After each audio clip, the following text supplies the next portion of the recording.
Well, my name is Gatsby from Pong. I am the founder of the Gatsby TV app, which is a app you can use for recommending TV shows and movies. It also allows you to do universal search. I've had a pretty long career, I would say at least medium long career in technology, working at Apple, Cisco, Microsoft, and Google, both as an engineer and in product management. And yeah, I started this app because I want people to easily be able to find things on TV and share that content with friends. Diversified game. Learn how entrepreneurs started, sustain, and succeed. Hey, it's Kellen, and today on Diversified Game, I have the creator of the Gatsby app. His name happens just to be Gatsby from Pong. Ghana right there. Stand up, y'all. In English or in Tree. Y'all talk that talk and let it be known who has the best apps, who has the best food. Because my audience, it's a big African audience. So Gatsby, you're in the right place. Your app, putting everything in one place, that's great. Being able to refer, and say, hey, watch this. That is great. I want to put it out there though, that this is a legal app. This is no, Hellcat type venture. You went the legal route. You've worked for some of the biggest companies. When did you start this? Can you give us the game on when you started it, your partners? Did you already have your venture capital? Are you still looking for those angels or venture vultures? Give us the game. Yeah, no problem at all. So maybe I'll start off with the latter question and then get to the former one. So the latter question, essentially angels and investment. So yeah, as of today, there's no investment in the app or outside investment in the app whatsoever, which is a problem we're trying to solve. And we can talk about it also on the podcast if you want, because I've spent quite a bit of time around Silicon Valley trying to get investment. And in the couple months that I've been here trying to do this, I've never met a Black investor actually at any of the big firms, which I think is interesting and also sad. So with that being said, all of the money put into the app so far has been from both the pockets of myself and my partner. His name is Michael Fickle. He's a co-founder in the app. I met him while I was an undergrad, and he's been a good friend of mine ever since. Like they say, you kind of do business with the people you know, the people you trust, and he's someone that I trust with anything really, and have a lot of respect for him. So in terms of when I started the app, basically this was an idea that germinated, or at least the seedling of it was years ago, where essentially I had a personal problem, like millions of people. You come home after work and you say to yourself, hey, I want to watch something on TV with my family members after dinner, but before bed. And I always sort of felt like that whole process of, going back and forth with my partner at the time was a little contentious. We'd always kind of be like, I want to watch this, I want to watch that. And then eventually we'd always turn on Friends, which honestly, it's like I know every episode of the Friends and The Office, and it's like the only show in the world that I really don't like, but I know everything about those two shows. And so yeah, I kind of wanted to fix that. How is it that we have, Hulu, Netflix, HBO Max, all this other stuff, and we still can't seem to find stuff to watch on TV. So yeah, I've been working on it for a few years now, and we have a couple thousand users, and we're looking to grow. Well, and I used it, and one of them, because I don't watch a ton of TV, I do, I represent YouTubers and different type of people, and so YouTube is like, if I'm going to watch a screen, it's the only thing I'm a lot of times watching, unless on a plane, right? And I clicked something. I said, I didn't buy this, but I said, maybe my phone is connected to somebody else's account. And I just, I was happy. And then I tried something else because I wanted to watch Hamilton, and I couldn't because the Disney access I had no longer. When you created this in your mind, and I'm trying to have this be a teachable moment for like the 14-year-old who has a different idea like you do. I say you have to kind of be crazy to be an inventor or be a futurist. What did your, friends and family say when you wanted to create this, since you didn't have the venture capital, lined up? What did they say? Were you loco and la cabeza, crazy in the head? Yeah, so I think like a lot of people, at least the people who were very close to me, were all very supportive. I think that that comes from, just essentially my upbringing and the people who are around me, just always sort of having confidence and being really positive. I think sometimes people can be too positive, right? They let their friends and family members get away with things that they probably shouldn't. But I think in this respect, it was all well deserved because I think anyone that's really known me or been close to me knows that whenever I say something, it's going to happen. So it wasn't a matter of, okay, if he's going to do this, it's when he's going to do this. So that was the first part. Then I think the other piece of it for me was really just kind of sitting there and, like you said, like for the 14-year-old who's out there saying to myself, you know, and maybe I should take you back. When I was kind of first thinking about the app, I was working at a job where I was making quite a lot of money. I was making more money than 99% of Americans. I could have sat there and sat in corporate America and eventually just via my salary, stock options, etc., become a multimillionaire just by working at a high tech company. And so it was a very safe route. It's a very good route. I'd be able to take care of my family. I'd even be able to get generational wealth just on that. But for me, it wasn't just about settling. And I think that's a big thing with me just in life is not settling. Although you may be making a lot of money, although, things might be going well, for me, it's always, how do things get better? How do I become more independent? How do I do more for other people? And so for me, it was really about actually in terms of that saying, hey, I've got this cushy job, but I want more. I'm going to go against the grain and I'm going to go strike out on my own. And I think a lot of where that comes from is just having overall confidence in myself that, again, just like the people around me, it's not, is this or if this is going to be successful. It's more so when this is going to be successful. And I think that comes from, again, sort of self-confidence, which I think that within our generation and generations that are coming up, like the Gen Zers, et cetera, there's a lot of mental health issues and actually lack of self-confidence and awareness in ourselves. And I think that's something that, we sort of need to change because there are a lot of wonderful people out there and smart people out there that aren't doing really what they want to do because they want to stay in that safe or cushy job or do what their parents told them, et cetera. And this kind of reminds me actually of like a one random thing that I'll sort of say as the last thing to kind of wrap up the answer to this question is there's an investor there named Peter Thiel. He was the first person to put money into Facebook when Facebook was a relatively small company and people had not really heard of it. And he's pretty well known in Silicon Valley. He helped co-found PayPal with Elon Musk, and he's also helped with a few other ventures out that you probably heard of, like LinkedIn, et cetera. Right? It's all part of this PayPal mafia. If you're listening to this and you haven't heard of PayPal mafia, look it up. It's a very interesting group of people, including Peter Thiel, Elon Musk, and some others. And the point I'm trying to get to here is one thing that he said that I thought was interesting is he said that for whatever reason, when he's dealing with founders and thinking about investing in a lot of folks, one thing that he's tend to notice is that a lot of people who are founders tend to have they kind of call like autistic capabilities. And he said, it's kind of really sad that in this day and age that the only people that will kind of strike out on their own and go against the grain are those people that they would say are like, quote unquote, on the spectrum, right? Or think differently. And it sort of begs this question, like, why is it that only people who may have some sort of mental health thing going on or autism, whatever it may be, are the only ones with the guts enough to like go ahead and just try to strike out of their own and have that self-confidence. And so I think that's really interesting and something, people should think about when they're thinking about putting someone down or not supporting someone, et cetera. It's like, why is it that we're so against going out on your own and trying something different?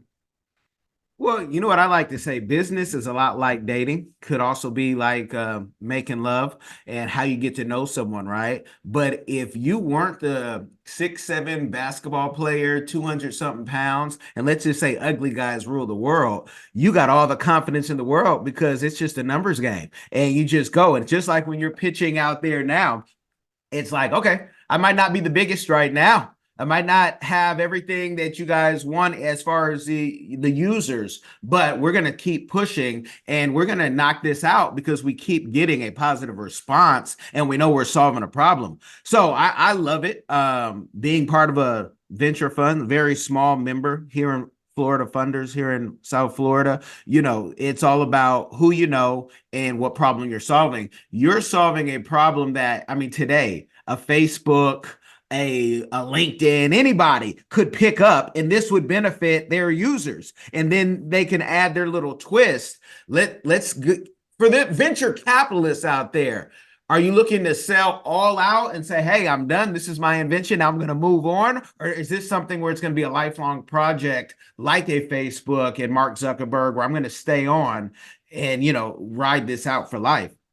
Yeah, no, 100%. And in what you're saying, I guess, again, and kind of talking to the 14-year-old or person who's listening to this, that's kind of thinking about striking out on their own and they don't have the self-confidence. The other thing I was thinking as you're talking is about sports. You're talking about the 6'7" guy, et cetera. I love sports. I probably used to watch a little too much. Now I've kind of, because I'm working on an app, I'm a lot less involved in it. But what it reminds me of is the football player, for those who are unaware, a quarterback named Lamar Jackson, who plays for the Baltimore Ravens. And one thing that was interesting to me about his specific career is here was a guy who is one of the top recruits in the state of Florida. I think he's out of South Florida, somewhere in Miami, Fort Lauderdale area.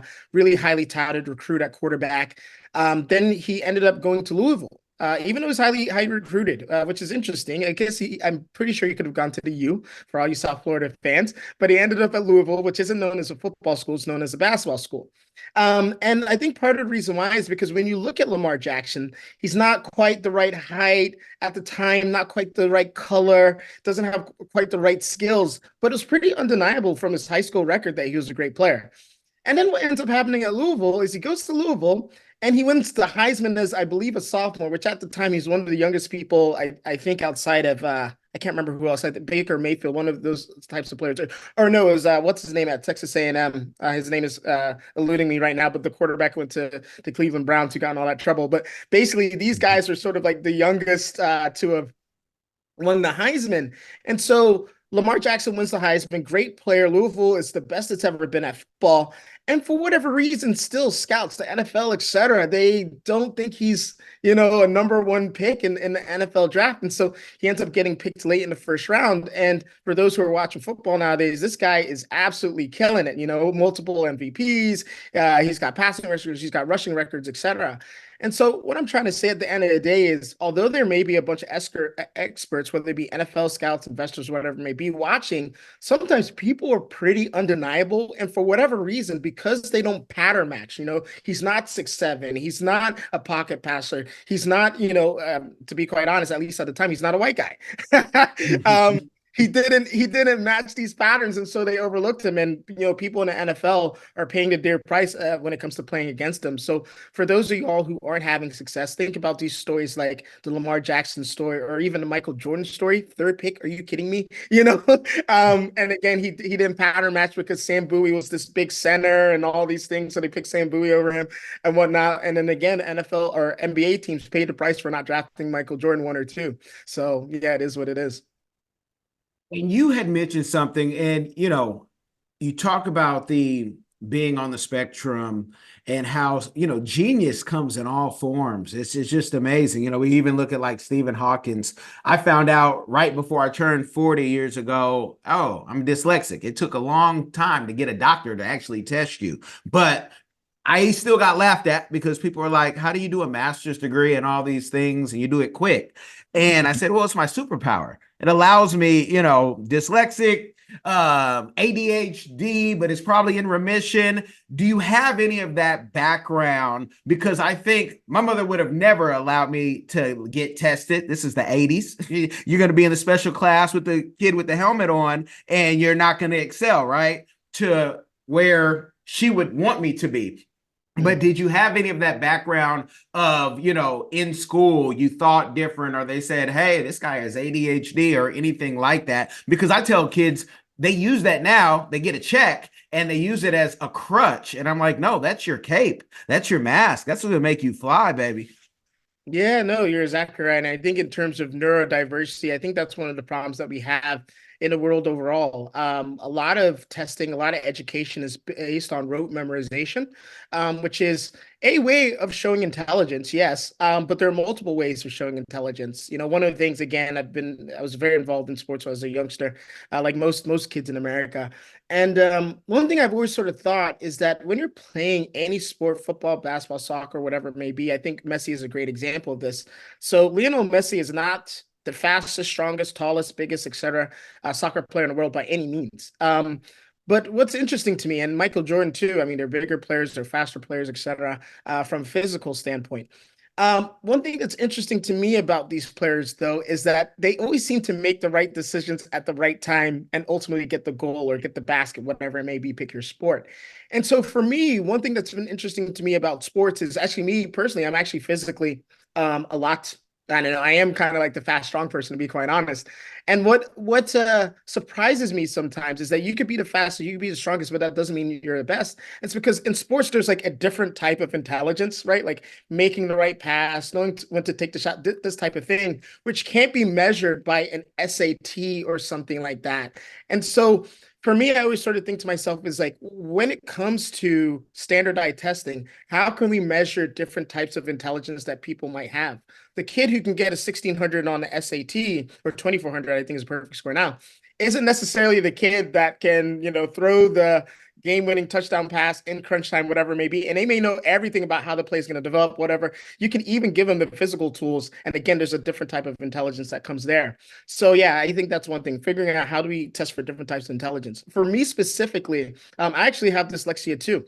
And I think the thing that it did for me is I was always okay at school. I wasn't necessarily bad. I wasn't necessarily the greatest. I was actually put into, and I'm pretty sure almost every school district has this, right? I came from a low income background, single parent household, all of these things.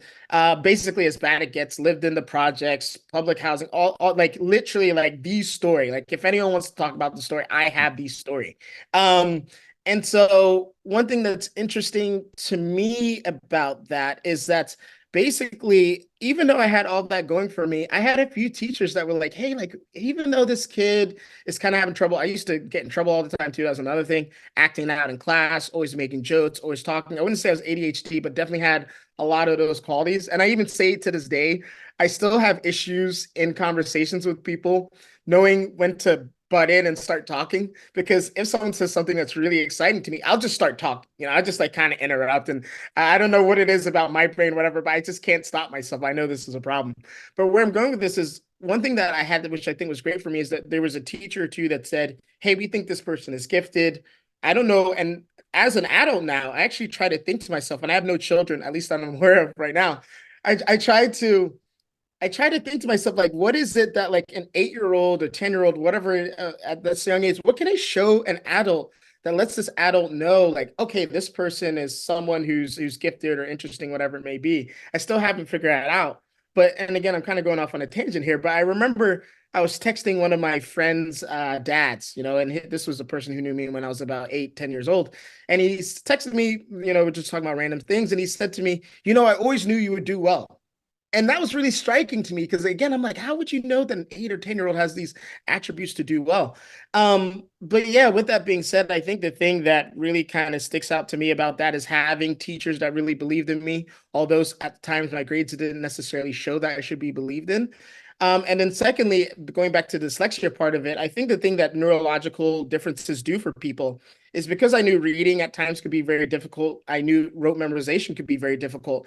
I worked on other qualities myself, like my ability to speak to people, like my ability to get people on board on a message or an idea, like these sort of things. And I became more social, maybe in a way to compensate for some of the things that I lacked. But at the end of the day, like my differences have made me successful. And like I said, an SAT doesn't test for how social you are. An SAT doesn't test for if you're able to get people to believe in an idea. An SAT doesn't test for your leadership. So going back to what I was saying before is we need to figure out more ways to test for different types of intelligence so we can get a real full picture of how and what a person truly is. Hello, everyone. Join us on an exciting journey with Explore the World Cameroon. London and Sydney go take you explore Cameroon, the heart of Africa. Experience the vibrant culture, nature, and traditions from Yaoundé Market to rainforest adventures. Every page na new discovery. Enjoy the Cameroonian food, music, and wildlife with our explorers. This book na true celebration of Cameroon spirit. Get your copy now. Available on Amazon, Barnes & Noble, and through your library and bookstores via Ingram's Park. Don't miss this adventure. And you being an engineer, And also on the development side, I don't know what part Mike and you guys, split. Usually one person is doing front end, other person's on the back end, or you got that person who's just handling the business, and then, whoever's the tech side. But most people in tech, don't even talk. I've worked in Seattle in a few companies, and you go in, hey, how you doing? And you might get a and you really have, you don't want to bother anybody in today's time because you don't want to be canceled. Yeah, but you're very just you're out there. So are you the technical guy doing, the coding? What part do you love to play in this development? Yeah, no problem. So Mike Fickle, generally from Gatsby TV, who's my business partner, he tends to work on a lot of the business side of things.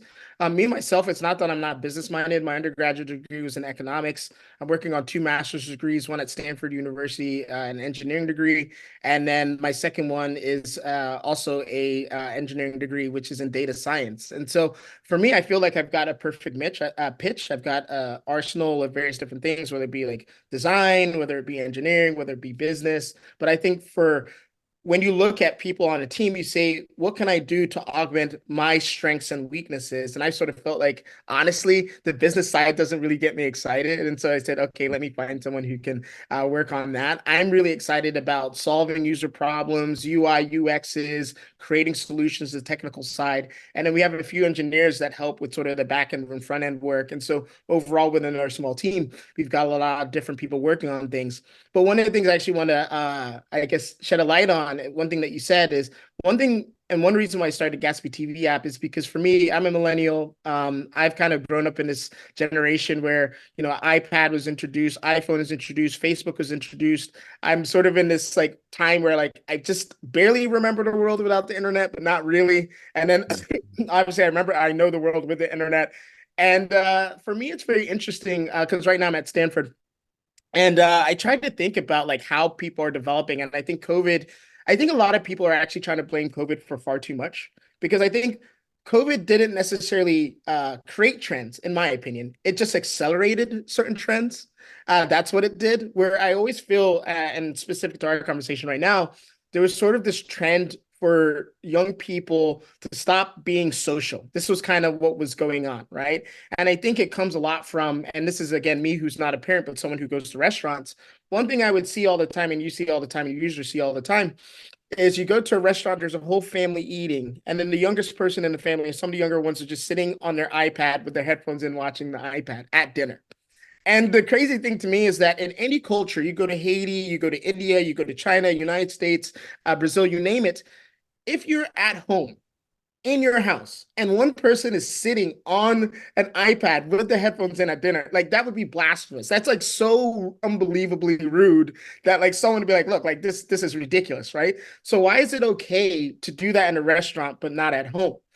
It's ridiculous to me. But the thing I will say is that when you've got this sort of iPad generation, what's slowly going on is that, well, let's say you and I, we want to meet in South Florida, right? We're most likely going to say, let's go meet to eat.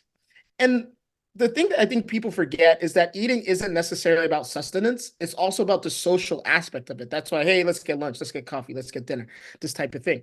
So what you do is now you have this child who's 8, 10 years old, 6, whatever you name it. One of the biggest social pieces of just being a human, you've now made them believe that it's a singular event in which when you're around a lot of people, you can still kind of be on your own. This 6-year-old then becomes 8, then becomes 10, then becomes 14, 18, 22, you name it. And now they are sort of trained to no longer socialize because some of the biggest social aspects of our life are no longer a social thing.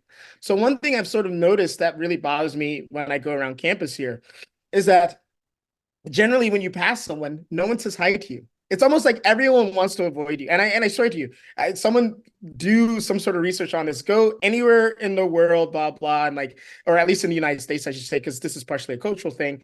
And you'll see people, they smile at you, they wave at you, whatever, even if they don't know you. And then start to go to college campuses. people between 18 and 22 years old right now and measure within that 30-minute time frame in just random street and in that 30-minute time frame on a college campus, how many random students say hi to you. And it would be shocking how few are actually that open to being social. And I think that this is a really, really big problem in the United States, and it's also happening elsewhere, to a point where the Chinese government is even putting limits on how much time people can play video games and all these various things to, really like these types of systems. But the thing is I can get why they're doing this, right? Because you're like, look, like people are just like, they're only really in tune with the screen. They only know how to socialize with the screen. So at the end of the day, what I'm trying to say is that I think part of the reason why maybe someone like myself, yourself, others can now in a lot of ways be more successful is because the skill of being social, talking to people, again, evangelizing people, proselytizing people, getting people on an idea is becoming less and less so a skill that people have, and a skill that people even at best universities, Stanford, Harvard, Yale, Princeton, you name it, have. And so what are we going to do if in the future, every single one of our leaders coming from these universities can't talk to people, right? It's like we'll have a US president in 20 years, which is, probably doesn't do interviews, like, you never really hear from in a lot of ways. And I think it's a scary future to be in. I kind of love it because even with like the VR YouTubers and, again, this is the space that I live in and tell people you're going to live forever. Or at least we can take your audio, we can take your image, we can type it, we can have AI, keep up. It is what it is. And it benefits me. So I'm very biased. But when I go to like Asian countries like Japan, and it's the quietest train ride you've ever taken, and my kids and my wife are like, nobody's talking. That girl just bumped into you, pushed you back. You think you're at the club, you get the bump, but they don't even say, excuse me, but it's not rude. It would be rude actually to talk. So, the future, you travel enough and you see, okay, I love being in African nations. I'm a Sierra Leonean. You see Cameroon back there. You see America and Mexico. Those are all my countries. But, in Africa, you would get beat if you didn't talk. So, and don't bring your headphones anywhere around the elders. With what you're doing and the success that you're going to have in the future, we're claiming it like that because I'm going to, outside of this, send you some places in Seattle that benefited me when we were there, because you're not too far from there. And I'm from California. My pops went to Stanford. So I understand, like, if you can go to a school like that, there's different avenues you can get. My grades, I ain't paying for no Stanford education. He said, I'm not paying for any education when it looks like this. I had the Theo conversation. I got it right eventually, right? And then I could pay for it myself. But I want to know, what is your community give back that you are doing or that you plan on doing with this app? Because this app, I mean, you can send messages. I sent you one. You'll see it later. Let the people know the community side of it outside of what they think it is and what you're doing and how it's going to impact the world. Yeah, no problem at all. So essentially, there's a few things going on here. There's a short-term goal with the app, and then there's a longer personal goal. So the short-term goal with the Gatsby TV app is that within the app, the whole idea of it is you can search for TV shows and movies. And it kind of comes from this offline conversation we have where, at least the thing I noticed in the real world that happens, or in the offline world, is that you're at lunch or you're texting a friend or, you're at a dinner party. There's usually a couple things that come up. How are you doing? How are the kids? How's life? How's work? One thing that comes up fairly often is, what are you watching? Or I just watched this thing, et cetera. And then people kind of get into it. And this is more of like the informal, less interrogation part of the conversation generally. And I think it's a really great way for humans to sort of quote unquote, and I think, going back to what I said about food being a social thing, it's a good way for people to break bread with people, right? Where you say, hey, what are you watching? Oh, I think this show's good. I think this show's bad. Oh, I can't wait for the next one. Oh, they messed up season 8 of Game of Thrones, etc. So with that being said, my app, essentially what it does is it allows people to take this offline conversation. You say, you know what, you've never seen Game of Thrones before. Let me send you this recommendation in a Gatsby TV app. And next time you pull up your Apple TV, because our app is available on iOS, it's available on Android, and we're now developing and launching the Apple TV version of the app this summer, is you can say, okay, what are the things I've watched in the past when you look at the app? And then you can see the things that have been recommended to you. And the whole idea is that you watch that recommendation, and then it actually sends a note to the person who recommended it to you that says, oh, hey, Kellen has watched Game of Thrones. And then it starts this sort of conversation. Oh, yeah, what do you think about Game of Thrones? Like, what did you think about, the Red Wedding or something like that? And so what I'm trying to do is bring conversations that are offline online and then bring them back offline. Because I think that a very integral part of the world that we have to live in going into the future is we are becoming far too online. And I think that there is a lot to it, right? Like I don't enjoy traveling for just one meeting. I don't enjoy, sending mail in the mail and it taking 5 days for it to get there, right? Like I do like the instantaneous, like Zoom conversations, text messages, etc.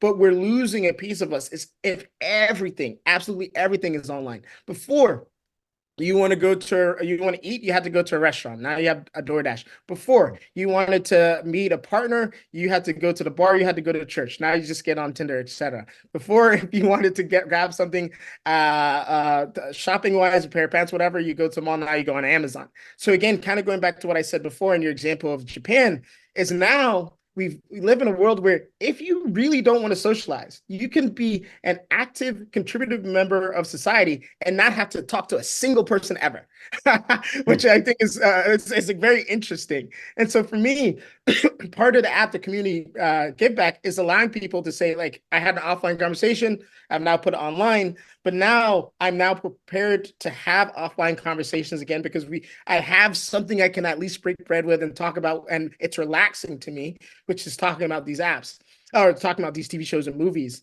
And so within the Gatsby TV app, what we're trying to do in terms of trying to spur this in-person conversation is having meetups where we say, for instance, oh, anyone who wants to watch Dune 2 at the movie theater, the Gatsby app is giving away free tickets. Go ahead and watch it with your friends. Go hang out in person. Go eat with them, watch a movie, and have that conversation. And recommended other TV shows and movies to people in the app. So that's sort of like the short term. It's like, how can we create offline and online experiences with an emphasis of offline in a way that's relaxing to people and they truly feel like they're part of the community there.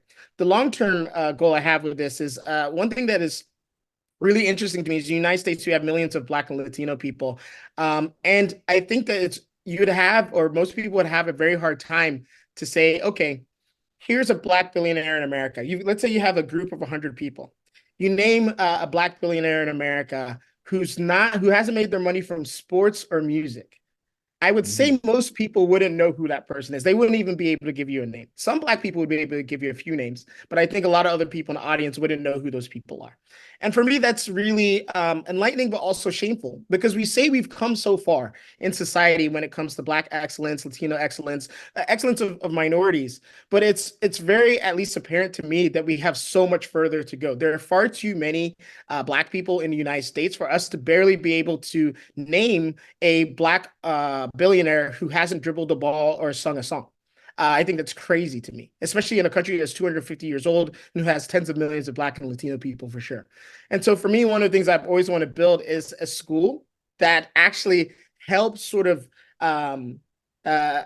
develop some of this Black talent in the United States. I don't think that Black people aren't talented. I don't think that's the problem whatsoever. And I don't think that Black people aren't smart. I don't think that's the problem whatsoever. But there's something going on in our society which we still haven't quite fixed yet, in which, unlike the Asian, Jewish, broader white communities, etc., we haven't been able to have that success. And I think that a lot of the problem is we try to do it at the very end. So we say, okay, now we're going to have affirmative action when this person is 18, or we're going to do some sort of job program when they're 22, whatever it may be. But I don't think that that's the right place to start. We have to start when these people are young. Going back to what I said before about being identified as a talented person at 6 or 8 or 10, blah, blah. It's like we have to start in elementary schools. We have to start in the kindergartens. We have to start in the pre-K. And like interest when it comes to money, everything compounds. So if you can start them with a really good beginning, a really good base, things will end up working out in the future, so they don't need any of these programs later on in their life. They'll be able to basically stand on their own too. So the school thing's a big part for me. Awesome. I love that. And, if we go back to Africa and we talk, I mean, school is here, but We are seeing from Little John to, you can name some, Michael Blackson, creating schools in Africa, and it's a lot cheaper. It's a lot easier. It's so much easier to build in Africa versus the permits that you need just to add on a garage in America. Don't get me started because I don't want the NSA looking at you, but they know how I feel. Tell me your thoughts though, when you talk about, the Black billionaires and the people they would know. When was the last time David Stewart did an interview? When, Robert Smith, for whatever reason he did, because I don't want Pocket Watching with JT to say why he did the interview with, Burn Your Leisure podcast. What they don't talk. Black billionaires and many billionaires don't talk. But you see a Mark Cuban will do a TV show. Trump, if you love him or hate him, did a TV show. Even Al Heyman, who made Mayweather, had a big part, I should say, as his advisor. He will not do an interview for the last 40 years. Trust me, I've begged, I've asked his friends. He ain't doing it. So our people who are at this most successful level, sometimes outside of entertainment, won't talk versus the folks who will tell you get a clean CID number or do some type of scam and tell you how rich they are when they're not debt free even. So, I that's just my talking point. Maybe when you're talking to them out there, you can have some more people talk when you do run into them. Let the people know. I want people to know because I want them to go download the app, and I can have you on all day. Let the people know, how can we help you? What do we need to do? Well, download the app. It's free. Share it. What else can we do? If there's any other fund or events that we can support you, please let it be known.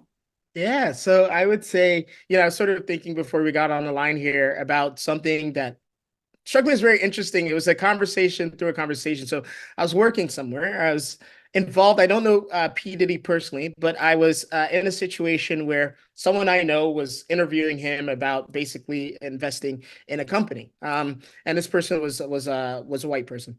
And the person came back to me and they said, hey, this is what Diddy said. And I was like, okay, interesting. And one thing he said that really resonated with me, actually, is he didn't want to invest in this. It was like a social app. He didn't want to invest in it because he said, look, I get on all of these apps, whether it be Instagram, whether it be Twitter, whatever it may be. And what I'm doing is I'm creating a lot of value for Elon Musk or for Mark Zuckerberg, whatever it may be, because I'm bringing a lot of African-American, Latino people, Black people in general, onto the platform. And on these platforms, a lot of the tastemakers, a lot of the drivers of culture are actually Black people.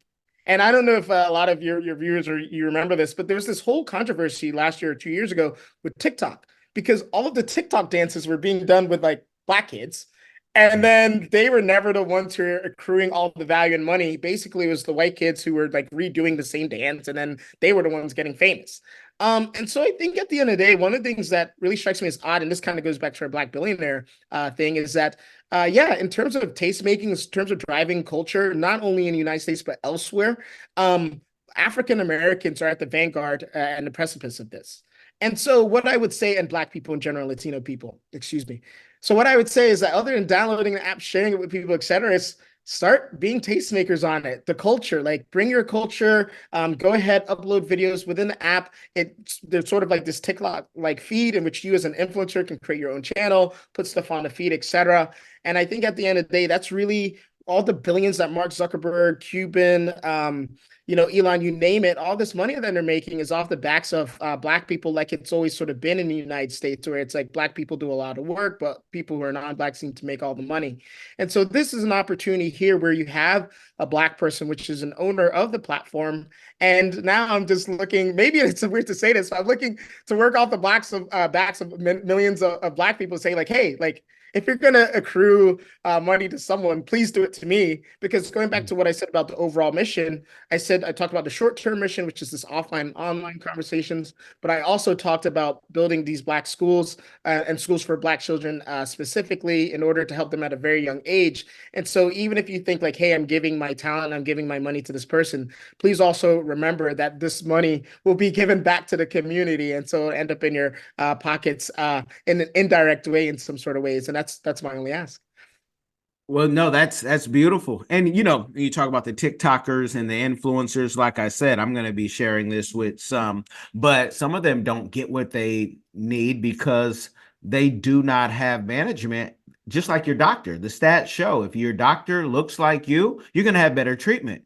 And for someone who is in that space, as well as a licensed sports agent, just so I can be legal here in the state of Florida when people need advice, you keep going to the same people. We got to go find new arms, because even in Africa, there's venture capital people who have chastised me saying, Kellen, why didn't you take that money?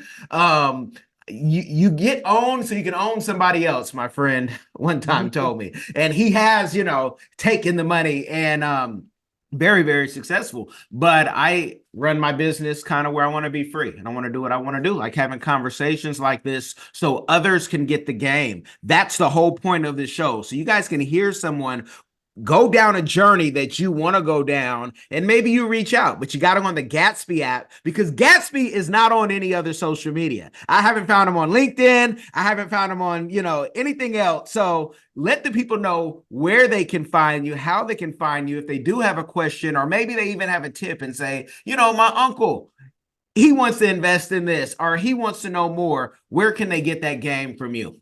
Yeah, no problem. So you can easily email me at Gatsby.tv, Gatsby. That's the easiest way to contact me. Yes, you're right. I'm not really on any social media. Like I said, I've worked in a lot of tech. And as they say, I think was it the great Biggie Small says, don't get high on your own supply. So I'm not really, I love tech, but I try to limit my tech as much as possible. It's a broader conversation we can talk about another day.